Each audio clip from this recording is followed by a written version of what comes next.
The Heart of the Hills by John Fox Jr. Chapter 7. Knowing but little of his brother in the hills, the man from the lowland bluegrass was puzzled and amazed that all feeling he could observe was directed solely at the deed itself and not at the way it was done. No indignation was expressed at what was to him the contemptible cowardice involved. Indeed, little was said at all, but the colonel could feel the air tense and lowering with a silent, deadly spirit of revenge. And he would have been more puzzled had he known the indifference on the part of the Hawns as to whether the act of revenge should take precisely the same form of ambush. For had the mountain code of ethics been explained to him, that what was fair for one was fair for the other, that the brave man could not fight the coward who shot from the brush, and must therefore adopt the coward's methods, that thus the method of ambush had been sanctioned by long custom. He still could never have understood how a big, burly, kind-hearted man like Jason Hawn could have been brought even to tolerance of ambush by environment, public sentiment, private policy, custom, or any other influence that molds the character of men. Old Jason would easily get well. The colonel himself was surgeon enough to know that, and he himself dressed and bandaged the ragged wound that the big bullet had made through one of the old man's mighty shoulders.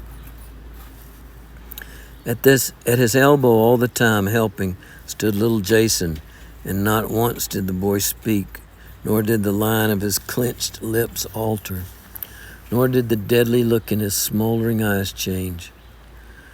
One by one the guests left. The colonel sent Marjorie and Gray to bed. Grandmother Hawn sent Mavis, and when all was done and the old man was breathing heavily on a bed in the corner, and Grandmother Hawn was seated by the fire with a handkerchief to her lips, the colonel heard the back door open, and little Jason too was gone. Gone on business of his own. He had seen Steve Hawn's face at the window. His mother had slipped out on the porch while he was dancing, and neither had appeared again. So little Jason went swiftly through the dark, over the ridge and up the big creek, to the old circuit rider's house, where the stream forked. All the way he had seen the tracks of a horse, which he knew to be Steve's, for the right forefoot he knew had cast a shoe only the day before. At the forks, the tracks turned up the branch that led to Steve's cabin and not up toward his mother's house. If Steve had his mother behind him, he had taken her to his own home. That, in Mavis's absence, was not right, and burning with sudden rage, the boy hurried up the branch. The cabin was dark, and at the gate he gave a shrill, imperative hello. In a few minutes the door opened and the tousled head of his cousin was thrust forth. "Is my mammy here?" he called hotly. "Yep," drawled Steve. "Well, tell her I'm here to take her home."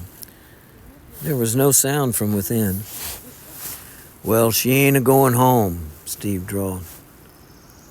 The boy went sick and speechless with fury, but before he could get his breath, Steve drawled again. "She's a-going to live here now. We got married tonight." The boy dropped helplessly against the gate at these astounding words, and his silence stirred Steve to kindness. "Now, don't take it so hard, Jason. Come on in, boy, and stay all night." Still the lad was silent, and another face appeared at the door. "Come on in, Jassy." It was his mother's voice, and the tone was pleading, but the boy with no answer turned, and they heard his stumbling steps as he made his way along the fence and started over the spur. Behind him his mother began to sob, and with rough kindness Steve soothed her and closed the door. Slowly little Jason climbed the spur and dropped on the old log on which he had so often sat, fighting out the trouble which he had so long feared must come. The moon and the stars in her wake were sinking, and the night was very still. His reason told him his mother was her own mistress and had the right to marry when she pleased and whom she pleased. But she was a Honeycutt. Again, she had married a Hahn, and the feud was starting again. Steve Hahn would be under suspicion as his own father had been. Steve would probably have to live on the Honeycutt side of the ridge, and Jason's own earlier days of shame he must go through all over again. That was his first thought. But his second was a quick oath to himself that he would not go through them again. He was big enough to handle a Winchester now, and he would leave his mother and he would fight openly with the Hahns. And then as he went slowly down the spur, he began to wonder with fresh suspicion what his mother and Steve might now do, what influence Steve might have over her, and if he might not now encourage her to sell her land. And if that happened, what would become of him? The old hound in the porch heard him coming and began to bay at him fiercely. But when he opened the gate, the dog bounded to him, whining with joy and trying to lick his hands. He dropped on the porch, and the loneliness of it all clutched his heart so that he had to gulp back a sob in his throat and blink his eyes to keep back the tears. But it was not until he went inside finally and threw himself with his clothes on across his mother's empty bed that he lost all control and sobbed himself to sleep. When he awoke, it was not only broad daylight, but the sun was an hour high and streaming through the mud-chinked crevices of the cabin. In his whole life, he had never slept so long after daybreak, and he sprang up in bed with bewildered eyes, trying to make out where he was and why he was there. The realization struck him with fresh pain, and when he slowly climbed out of the bed, the old hound was whining at the door. When he opened it, the fresh wind striking his warm body aroused him sharply. He wondered why his mother had not already been over for her things. The chickens were clustered expectantly at the corner of the house. The calf was bawling at the corner of the fence, and the old cow was waiting patiently at the gate. He turned quickly to the kitchen and to a breakfast on the scraps of his last night's supper. He did not know how to make coffee, and for the first time in his life, he went without it. Within an hour, the cow was milked and fed, breadcrumbs were scattered to the chickens, and alone in the lonely cabin, he faced the new conditions of his life. He started toward the gate, not knowing where he should go. He drifted aimlessly down the creek, and he began to wonder about Mavis, whether she had got home and now knew what had happened and what she thought about it all, and about his grandfather and who it was that had shot him. There were many things that he wanted to know, and his steps quickened with a definite purpose. At the mouth of the creek, he held the old circuit rider's house, and the old man and his wife both appeared in the doorway. "I reckon you couldn't help doing it." "No," said the old man. "There wasn't no reason for me to deny him."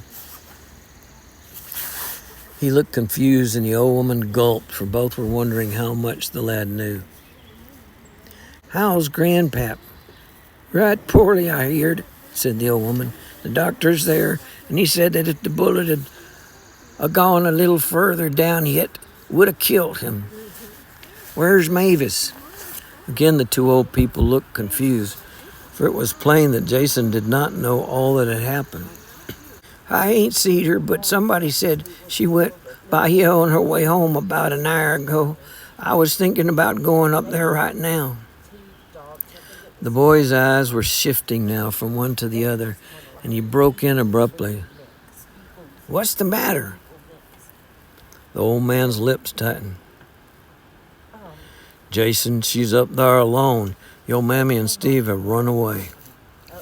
The lad looked at the old man with unblinking eyes. "Don't you understand, boy?" repeated the old man kindly. "They've run away." Jason turned his head quickly and started for the gate. Now, don't, Jason, called the old woman in a broken voice. Don't take on that way. I want you both to come and live with us. She pleaded. Come on back now. The little fellow neither made answer nor looked back, and the old people watched him turn up the creek, trudging toward Mavis's home. The boy's tears once more started when he caught sight of Steve Hawn's cabin, but he forced them back. A helpless little figure was sitting in the open doorway with head buried in her arms. She did not hear him coming, even when he was quite near, for the lad stepped softly and gently put one hand on her shoulder. She looked up with a frightened start, and at sight of his face she quit her sobbing and with one hand over her quivering mouth turned her head away. Come on, Mavie, he said quietly. Again she looked up wonderingly, this time, and seeing some steady purpose in his eyes, rose without a question. With no word he turned and she followed him back down the creek, and the old couple sitting in the porch saw them coming. The boy striding resolutely ahead, the girl behind him, and the faces of both deadly serious. The one with purpose, the other with blind trust. They did not call to the boy, for they saw him swerve across the road toward the gate. He did not lift his head until he reached the gate, and he did not wait for Mavis. He had no need, for she had hurried to his side when he halted at the steps of the porch. Uncle Lige, he said, me and Mavis here want to get married. Not the faintest surprise showed in Mavie's face, little as she knew what his purpose was, for what the master did was right. But the old woman and the old man were stunned into silence, and neither could smile. Have you got your license? The old man asked gravely. What's a license? You got to get a license from the county clerk before you can get married, and it costs $2. The boy flinched, but only for a moment. I can borrow the money, he said stoutly. But you can't get a license. You ain't a man. I ain't, cried the boy hotly. I got to be.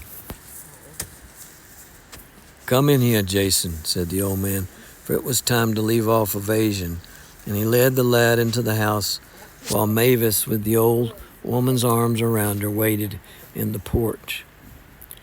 Jason came out baffled and pale. It ain't no use, Mavis, he said. The law's against us, and we got to wait.